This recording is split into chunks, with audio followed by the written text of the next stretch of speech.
ഞാൻ ശരിക്കും ഒരു പത്രസമ്മേളനം നടത്തുവാൻ ആഗ്രഹിച്ചിരുന്നില്ല, അങ്ങനെ തീരുമാനിച്ചിട്ടില്ലായിരുന്നു, അങ്ങനെ ഒരു അറിയിപ്പ് നൽകിയിട്ടുമില്ലായിരുന്നു. 4 മണിക്ക് നമ്മുടെ കായികമേളയുടെ പത്രസമ്മേളനം വെച്ചിട്ടുണ്ട്, വളരെ പ്രധാനപ്പെട്ട കാര്യങ്ങൾ പറയുന്നതിന് വേണ്ടി. അപ്പോൾ നിങ്ങളെല്ലാവരും കൂടെ നമ്മുടെ കേന്ദ്രത്തിൽ വരികയും ഒന്നും പറയാതെ പിന്നെ പോകുന്ന ഒരു സാഹചര്യം ഉണ്ടാവേണ്ട ഉദ്ദേശിച്ച് മാത്രം ആണുള്ളതാണ്. സാധാരണഗതിയിലുള്ള വിപുലവും വിശാലവുമായി ഞാൻ ഇന്നലെയൊക്കെ പറഞ്ഞ കാര്യങ്ങൾ ചോദിച്ചാൽ അത് ഗുണമായിരിക്കില്ല എന്നെനിക്ക് തോന്നുന്നു. ഇത് 2 കാര്യങ്ങളാണ് ഞാൻ പറയുന്നത്, ഒരു ക്ലാരിഫിക്കേഷന് വേണ്ടി. ഒന്നിത് കേരളത്തിലെ 47 ലക്ഷത്തോളം വരുന്ന വിദ്യാർത്ഥികളെ പ്രത്യക്ഷമായും പരോക്ഷമായും അവരെ ബാധിക്കുന്ന പ്രശ്നമാണ്. അതിനുവേണ്ടി ലഭിക്കുന്ന ഫണ്ട് നമ്മൾ ഒരു കാരണവശാലും ഒഴിവാക്കേണ്ടതില്ല.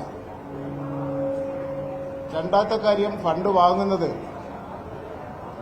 കേരളത്തിന്റെ വിദ്യാഭ്യാസ പാരമ്പര്യമുണ്ട്. മതേതരത്വം, സാമ്രാജ്യത്വ വിരുദ്ധമായിട്ടുള്ള നിലപാട്, അതുപോലെ തന്നെ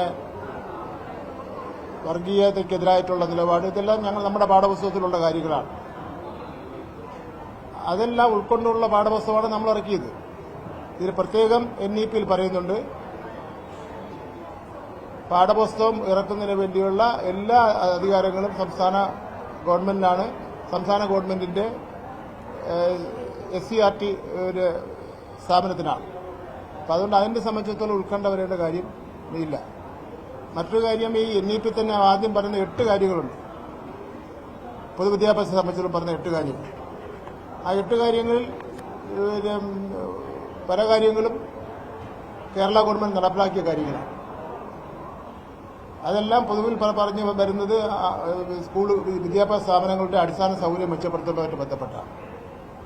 മറ്റൊരു കാര്യം, ഒരു സംശയം ഇന്നലെ ഉന്നയിച്ചത്, ഇതൊരു എഗ്രിമെന്റ് വെച്ചു കഴിഞ്ഞാൽ പിന്നെ ഒരിക്കലും ആ എഗ്രിമെന്റിൽ നിന്ന് പിന്മാറാൻ പറ്റില്ലെന്നുള്ളതാണ്.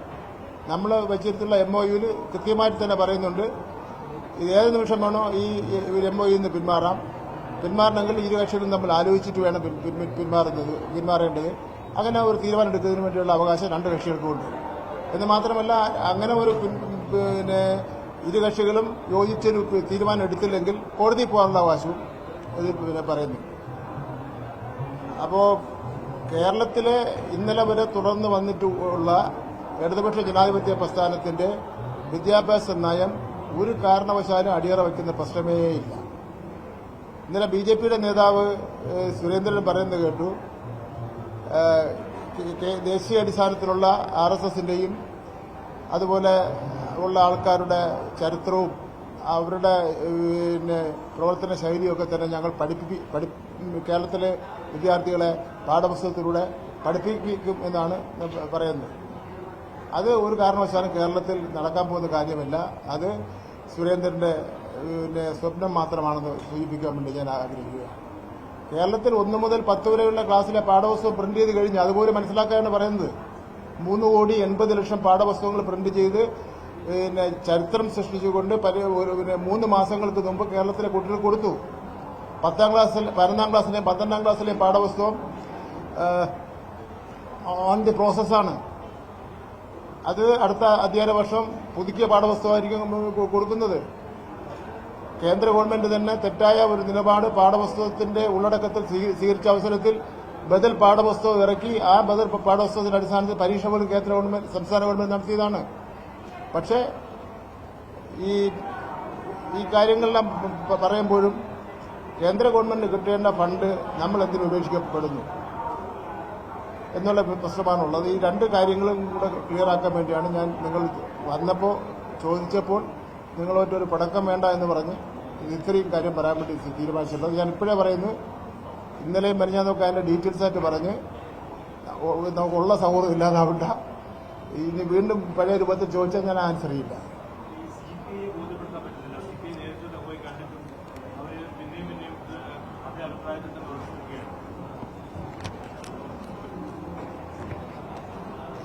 അവർ നേതാക്കന്മാർ തമ്മിൽ തീരുമാനിച്ചോട്ട് ഇത്തരത്തിലാണ് പറഞ്ഞതാണല്ലോ.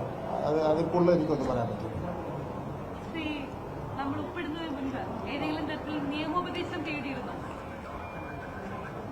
അതെല്ലാം നിയമോപദേശം തേടിയിട്ടില്ല. നിയമോപദേശത്തിന്റെ കാര്യമൊന്നുമില്ല. ഇതൊരു ഡിപ്പാർട്ട്മെന്റിൽ വരാനായിട്ടുള്ള നടപടിക്രമം മാത്രമാണ്. ഞാൻ പറഞ്ഞല്ലോ, ഡീറ്റെയിൽസ് ആയിട്ടുള്ള കാര്യങ്ങളിലേക്ക് പോകുന്നില്ല ഞാൻ. നിങ്ങൾ വന്ന സ്ഥിതിക്ക് 2-3 കാര്യങ്ങൾ പറയുന്നത് മാത്രമേ ഉള്ളൂ. ഈ നിയമോപദേശം ഏതെങ്കിലും തരത്തിൽ മന്ത്രിസഭയിലോ തരത്തിൽ ചർച്ച ചെയ്തില്ലല്ലോ എന്നുള്ള ചോദ്യമാണ് പ്രധാനമായും ഉയരുന്നത്. അപ്പോ വേറെ എന്തെങ്കിലും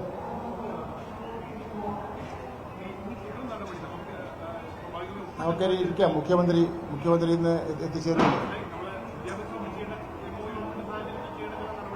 ആ നടപടിയെല്ലാം പ്രോസസ്സെല്ലാം പൂർത്തീകരിച്ചു കഴിഞ്ഞു.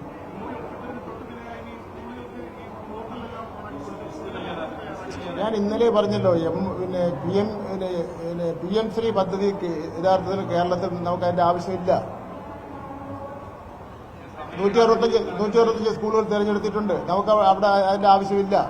നമുക്ക് തരേണ്ടത് PM ശ്രീ പദ്ധതി നടപ്പിലാക്കിയില്ല എന്നുള്ളത് കൊണ്ട് നമുക്ക് SSK എന്ന് പറഞ്ഞ പ്രസ്ഥാനത്തിന് 1500 വരുന്ന കോടി രൂപ തരേണ്ടത് അത് നഷ്ടപ്പെടുത്താതിരിക്കാൻ വേണ്ടിയുള്ള നിലപാട് മാത്രമേ സ്വീകരിക്കുന്നുള്ളൂ.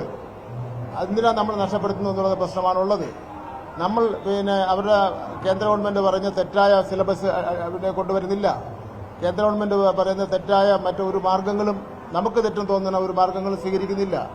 ഇവിടെ നമുക്ക് 1500 കോടി രൂപ സാധാരണക്കാരനെ, പാവപ്പെട്ട പട്ടികജാതി അതുപോലുള്ള വിഭാഗത്തിൽ കിട്ടേണ്ട കാശ് നഷ്ടപ്പെടുത്തണോ വേണ്ടെന്നുള്ള പ്രശ്നമാണുള്ളത്. നഷ്ടപ്പെടുത്താൻ പാടില്ലെന്നുള്ളതാണ് എഡ്യൂക്കേഷൻ ഡിപ്പാർട്ട്മെന്റ് ചിന്തിക്കുന്നത്. ഫസ്റ്റ് ഗഡു ഉടനെ കിട്ടും.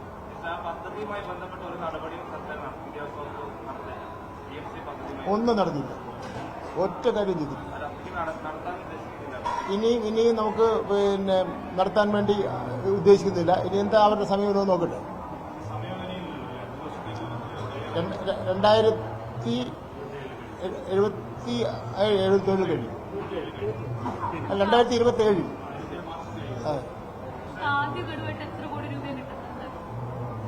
അത്ര കൃത്യമായി ഞാൻ ഓർമ്മ.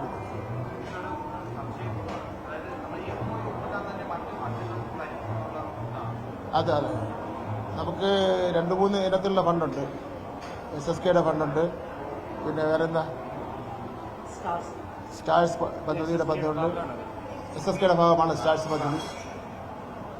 സ്റ്റാർസ് പദ്ധതിയിലേക്ക് എന്ന് പറഞ്ഞാൽ ഇപ്പൊ തന്നെ ഈ വർണ്ണക്കൂടാരം 150ഓളം വരുന്ന വർണ്ണക്കൂടാരം ഉണ്ട്.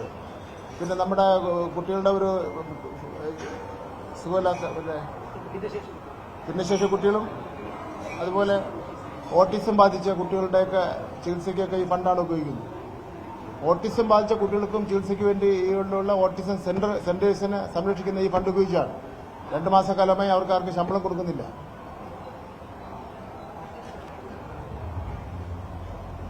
ശരി, വൈകുന്നേരം 4 മണിക്ക് പ്രധാനപ്പെട്ട കാര്യങ്ങൾ പറയാനുണ്ട്.